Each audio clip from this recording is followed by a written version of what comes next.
할렐루야. 사랑하는 태강의 가족 여러분, 오늘 하루도 하나님의 말씀과 동행하는 삶이 되길 소망합니다. 오늘 함께 나눌 하나님의 말씀은 사도행전 3장 22절에서 26절 말씀입니다. 모세가 말하되 주 하나님이 너희를 위하여 너희 형제 가운데서 나 같은 선지자 하나를 세울 것이니 너희가 무엇이든지 그의 모든 말을 들을 것이라. 누구든지 그 선지자의 말을 듣지 아니하는 자는 백성 중에서 멸망받으리라 하였고, 또한 사무엘 때부터 이어 말한 모든 선지자도 이때를 가리켜 말하였느니라. 너희는 선지자들의 자손이요 또 하나님이 너희 조상과 더불어 세우신 언약의 자손이라. 아브라함에게서 이르시기를 땅 위의 모든 족속이 너의 씨로 말미암아 복을 받으리라 하셨으니 하나님이 그 종을 세워 복 주시려고 너희에게 먼저 보내사 너희로 하여금 돌이켜 각각 그 악함을 버리게 하셨느니라. 아멘. 우리 모두는 예수를 믿습니다. 그리고 예수를 믿으면 구원받는다는 사실을 또한 믿습니다. 이것이 우리의 전부요. 우리는 이 사실에 인생의 전부를 건 사람들입니다. 그래서 우리를 그리스도인이라고 합니다. 예수 그리스도에게 모든 것을 걸었고, 따라서 예수의 존재에 따라 우리의 자리가 결정되는 존재라는 것을 의미합니다. 마치 아버지가 재벌이면 재벌 2세가 되고 아버지가 거린이면 아들 역시 거린일 수밖에 없는 것처럼 예수님의 지위에 따라 우리는 자동으로 그 자리가 결정되는 존재라는 말씀입니다. 때문에 우리에게 있어서 예수보다 더 소중한 것은 없습니다.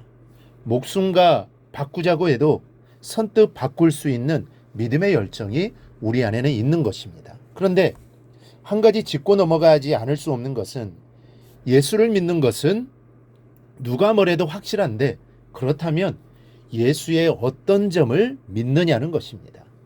예수님을 어떤 분으로 알고 믿느냐는 말씀입니다. 여러분들은 예수님을 어떤 분으로 믿고 있습니까? 대부분 예수를 구세주로 믿습니다. 나를 죄에서 구원하시고 영생을 얻게 해주실 분으로 믿고 있습니다. 그러나 예수님이 그런 분이기만 합니까?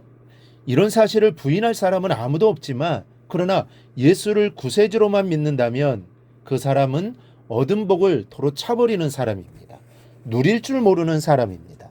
예를 들어 여기에 금덩어리가 한 덩어리 있다고 해봅시다. 그런데 여러분들이 그 금덩어리를 가지고 반지를 만들고 목걸이를 만들고 할 줄만 안다면 어떻게 되겠습니까? 단지 목걸이가 아니라 팔아서 얼마든지 다른 것을 살 수도 있는데도 불구하고 겨우 반지나 목걸이를 만들어 몸에나 걸치고 있다면 우습지 않겠습니까? 황금의 가치를 아는 사람만이 그 가치를 제대로 누릴 수 있는 것입니다. 오늘 본문은 예수께는 구세주 이상의 또 다른 가치가 있다라고 말씀합니다. 즉 예수를 바로 알면 예수로 말미암아 새로운 차원의 세상을 누리고 새로운 차원의 인생을 즐길 수 있다라는 말씀입니다. 그러면 예수님은 어떤 분이십니까? 먼저는 선지자이십니다. 이 본문 22절은 말씀합니다. 모세가 말하되 주 하나님이 너희를 위하여 너희 형제 가운데서 나 같은 선지자 하나를 세울 것이니 너희가 무엇이든지 그의 모든 말을 들을 것이라. 선지자는 예언자입니다. 장차 이루어질 하나님의 뜻을 세상에 선포하는 자가 선지자입니다. 즉 예수님은 단순히 구원을 베푸시고 남은 인생을 올바르게 살라고만 말씀하시는 분이 아니라는 말씀입니다. 앞날에 되어질 사실을 대한 예언이 예수님의 말씀 속에 녹아 있다는 사실을 알아야 합니다. 이 무슨 말씀이냐 하면 예수님의 말씀 속에서 여러분의 미래를 발견하고 여러분들의 미래를 만들어 나가라는 말씀입니다. 예수님이 말씀하셨으니 믿음으로 따라 살자는 차원이 아닙니다. 예수님의 말씀대로 살면 장차 어떻게 될 것이니 그것을 목표하고 살자는 것입니다. 말씀 따라 사는 겉모습은 비슷할지 모르지만 살아내는 마음의 각오는 하늘과 땅 차이입니다. 예수님의 말씀 속에서 자신의 미래를 보는 것, 말씀대로 살면 어떻게 되리라고 확신하는 것, 그것이 바로 예수를 선지자로 믿는 자세입니다. 그러니 결과가 달라질 수밖에 없습니다. 똑같이 출발해도 그저 순종하는 사람과 예수님의 말씀으로 자신의 미래를 변화시키려는 사람의 삶의 결과 그 미래가 같을 수 없는 것입니다. 그러므로 우리는 들려지는 말씀을 흘려듣는 것이 아니라 그 말씀대로 살아야겠다. 내 미래가 주님의 말씀에 달려있다라는 마음가짐으로 말씀을 들어야 합니다. 그리고 실천하며 살아야 합니다. 그래야 우리의 미래가 희망이 있는 것입니다. 그렇지 못한다면 수십 년 믿어도 우리의 믿음은 성장할 수 없습니다.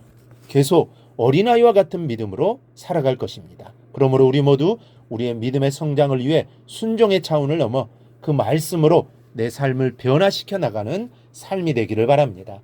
둘째는 복의 근원이십니다. 25절입니다. 너희는 선지자들의 자손이요 또 하나님이 너희 조상과 더불어 세우신 언약의 자손이라.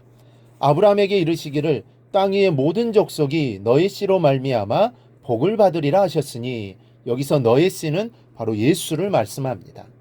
예수의 육체적인 혈통을 말씀하고 있는 것입니다. 곧 예수가 복의 근원이라는 말씀입니다.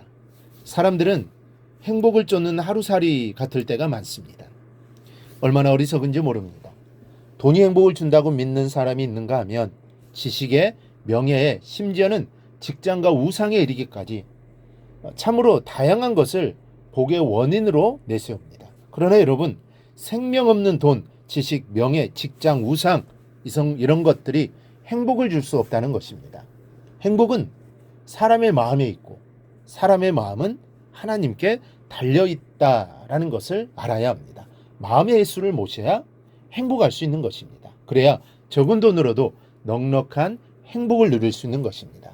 예수가 내 마음에 있으면 예수로 말미암아 행복해지는 것, 이것이 믿음의 신비입니다. 믿음으로 말씀 속에서 미래를 발견하고 예수로만 기쁨을 삼으면서 사는 오늘 하루가 되기를 바랍니다. 그리하여 오늘 하루도 예수로 인해 행복한 삶이 되기를 주님의 이름으로 축원합니다. 오늘 묵상한 말씀을 굳게 잡고 삶으로 실천하며 살아내는 대강의 모든 성도들이 되기를 축복합니다.